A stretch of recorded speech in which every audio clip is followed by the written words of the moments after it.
नमस्कार दोस्तों, कैसे हैं आप सब। दोस्तों, इजराइल पर शनिवार को गजा की तरफ से अचानक और एक बहुत बड़ा हमला हुआ है, जिसके बाद इजराइल की ओर से जवाबी कार्रवाई की गई और कई सालों से चले आ रहे एक पुराने विवाद में तनाव और हिंसा की नई चिंगारी सुलग गई। इजराइल पर हमले की जिम्मेदारी फलस्तीनी चरमपंथी गुट हमास ने ली है। हमास ने जितने बड़े स्केल पर इजराइल पर हमला बोला है, उसे बेहद अमानवीय और क्रूर कहा जा रहा है। हमास ने दावा किया है कि उसने शनिवार की सुबह इजराइल पर करीब 5000 मिसाइल दागी हैं, जिसके कारण इजराइल के कई शहरों में काफी जान माल का नुकसान हुआ है। अधिकारियों की माने तो करीब 100 इजरायली नागरिकों की मौत हुई है और 985 से अधिक लोग घायल हुए हैं।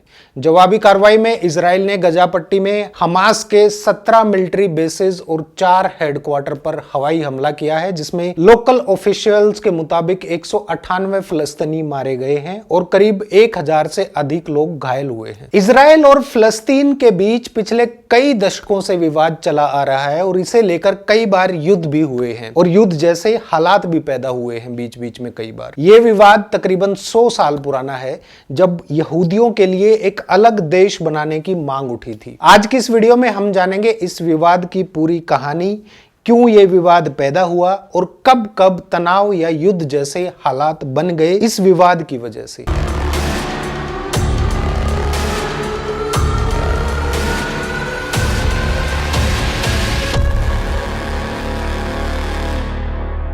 20वीं सदी के शुरुआती दौर में यूरोप में रह रहे यहूदियों को निशाना बनाया जा रहा था, जिसके कारण यहूदी लोगों के लिए एक अलग देश बनाने की मांग उठने लगी।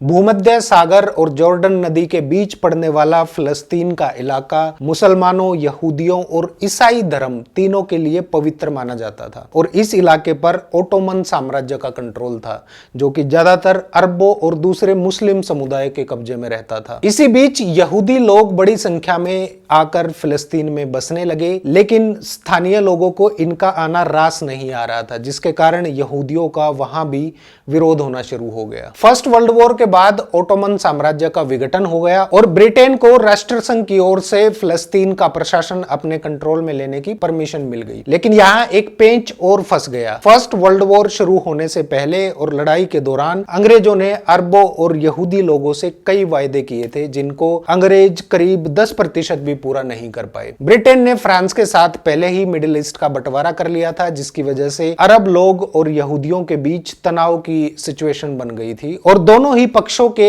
आर्म्स ग्रुप के बीच हिंसक झड़पें होनी शुरू हो गई। सेकेंड वर्ल्ड वॉर और नाजियों के हाथों यहूदियों के व्यापक जनसंहार के बाद यहूदियों के लिए अलग देश बनाने की मांग को लेकर दबाव बढ़ने लगा।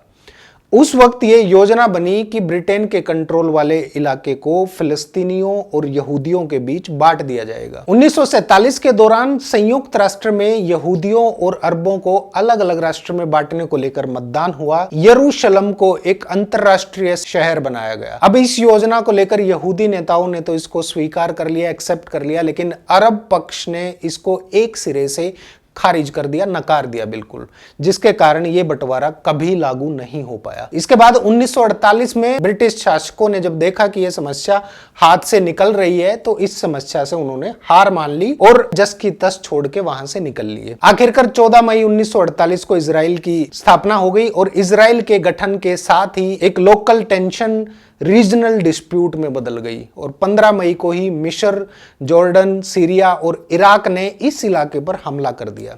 यह अरब और इजराइल के बीच का पहला संघर्ष था, जिसे यहूदियों का स्वतंत्रता संग्राम भी कहा गया था। इस लड़ाई के खत्म होने के बाद संयुक्त राष्ट्र ने एक अरब राज्य के लिए आधी जमीन रिजर्व कर दी थी। अब फिलिस्तीनियों के लिए वही त्रासदी का दौर शुरू हो गया था और करीब 7.5 लाख फिलिस्तीनियों को भागकर पड़ोसी देशों में शरण लेनी पड़ी थी। जो बच गए उनको यहूदी सेना ने बेदखल कर दिया, अपनी सीमा से निकालकर बाहर फेंक दिया। साल 1948 में हुई लड़ाई यहूदियों और अरबों के बीच कोई आखिरी संघर्ष नहीं था, बल्कि इसके बाद साल 1956 में भी स्वेज नहर को लेकर विवाद हुआ था और इजराइल और मिस्र फिर एक दूसरे के सामने खड़े हो गए। लेकिन यह मामला मैदान जंग के बाहर ही सुलझा लिया गया। युद्ध छिड़ने से पहले ही इस मसले का हल निकाल लिया गया। लेकिन साल 1967 में 6 दिनों तक चला अरब इजराइल का जो लड़ाई थी, संघर्ष था, वो एक तरह से आखिरी बड़ी लड़ाई थी। उस साल 5 जून से 10 जून के बीच जो कुछ हुआ उसका इंपैक्ट कई लेवल्स पर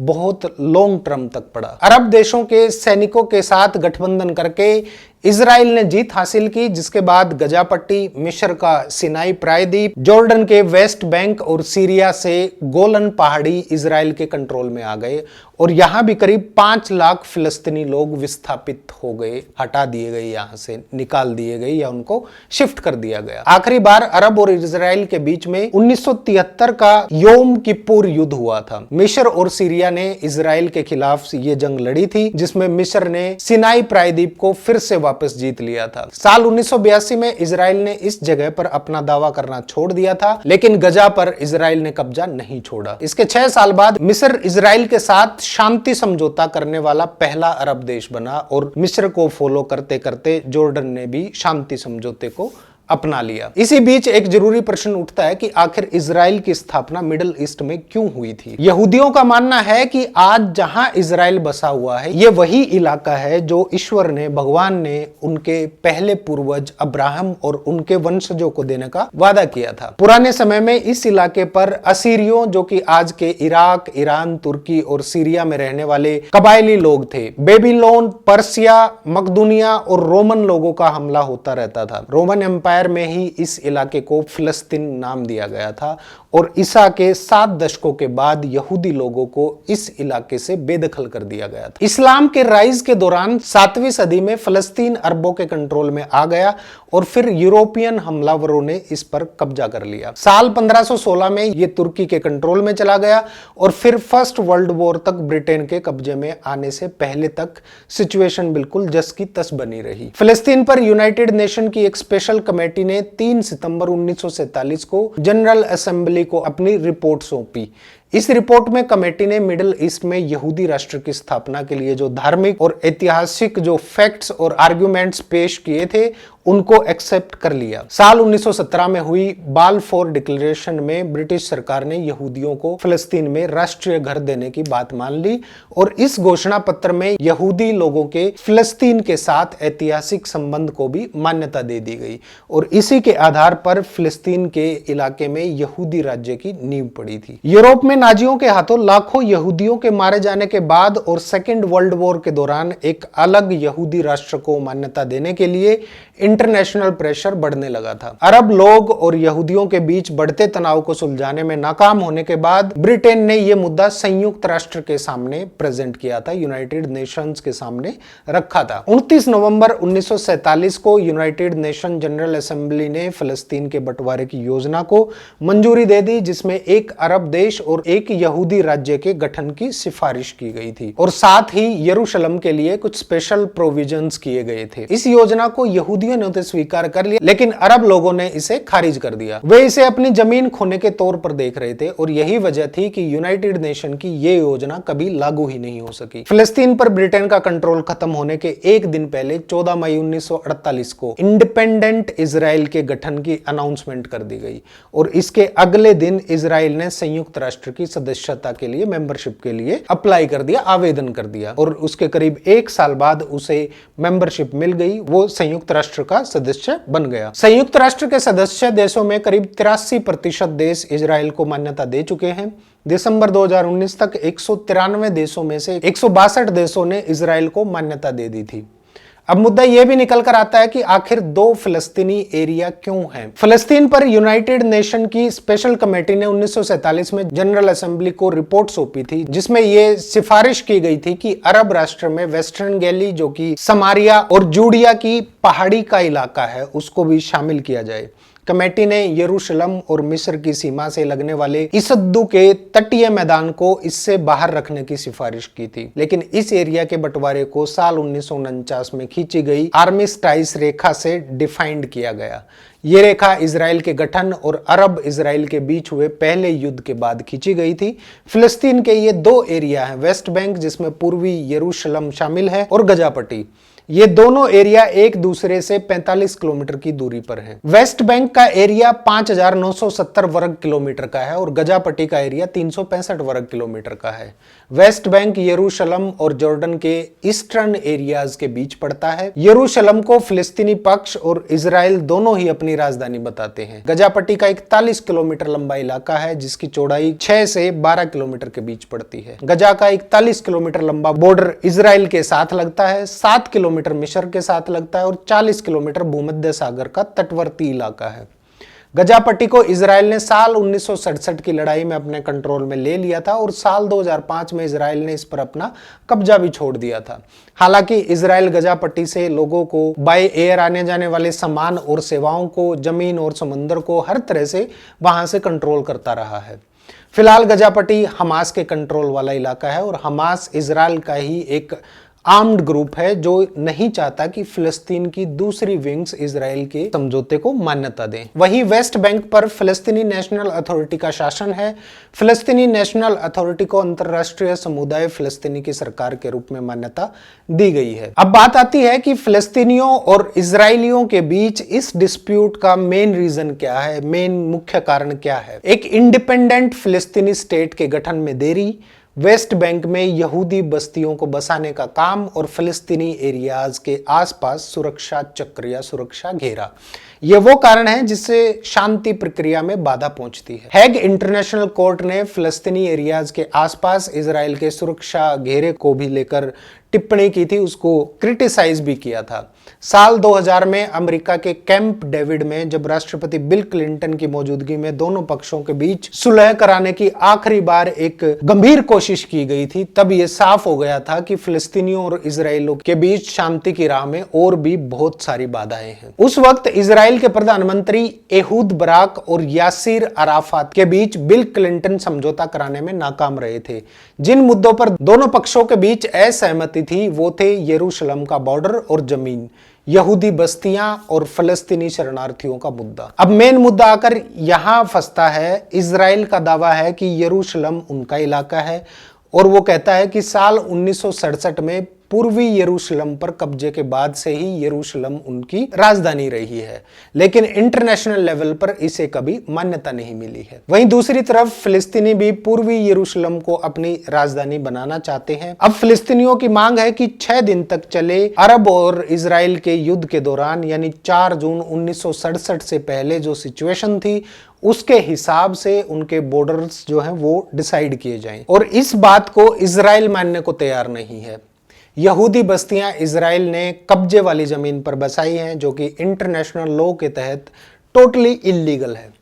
वेस्ट बैंक और पूर्वी यरूशलेम में इन बस्तियों में 5 लाख से ज्यादा यहूदी रहते हैं। अब यहाँ पर एक और बड़ा झोल फंसता है, एक और बड़ा झोल है। फिलिस्तीनी शरणार्थियों की कोई सही गिनती नहीं कर पा रहा है।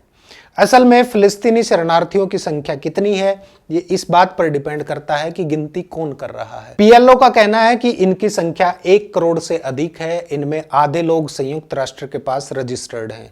वहीं फिलिस्तीनियों का कहना है कि इन शरणार्थियों को अपनी जमीन पर लौटने का हक है, लेकिन वो जिस जमीन की बात कर रहे हैं वो आज का इजराइल है, और अगर ऐसा हुआ तो यहूदी राष्ट्र के तौर पर उनकी पहचान का क्या होगा, वो खत्म हो जाएगी। इसके अलावा यरूशलेम शहर यहूदी, इस्लाम और ईसाई तीनों ही धर्मों के लिए काफी इंपॉर्टेंट माना जाता है।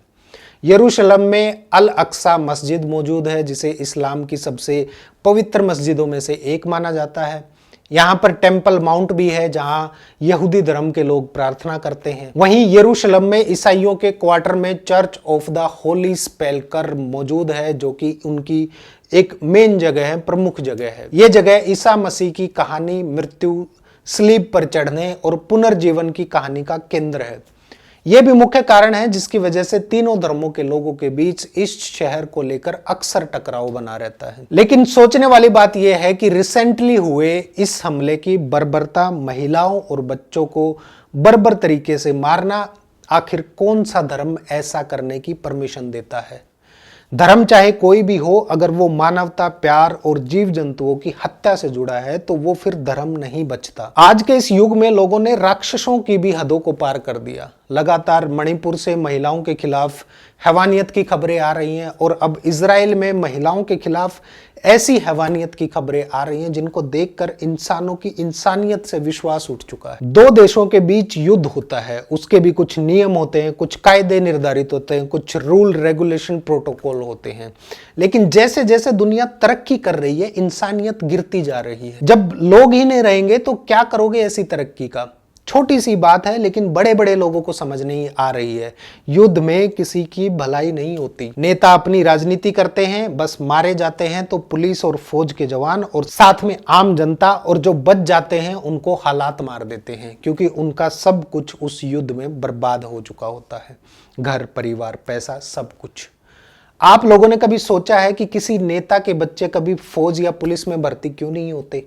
और जो होते भी हैं वो मौका मिलते ही छोड़कर निकल लेते हैं, या फिर लंबी चौड़ी सिफारिश के बूते पर लगवा के लंबी चौड़ी सिफारिश के चलते टेंशन वाली लोकेशन जहां पे स्ट्रेस होता है, युद्ध के हालात होते हैं, वहां पर पोस्टिंग उनकी होती ही नहीं है।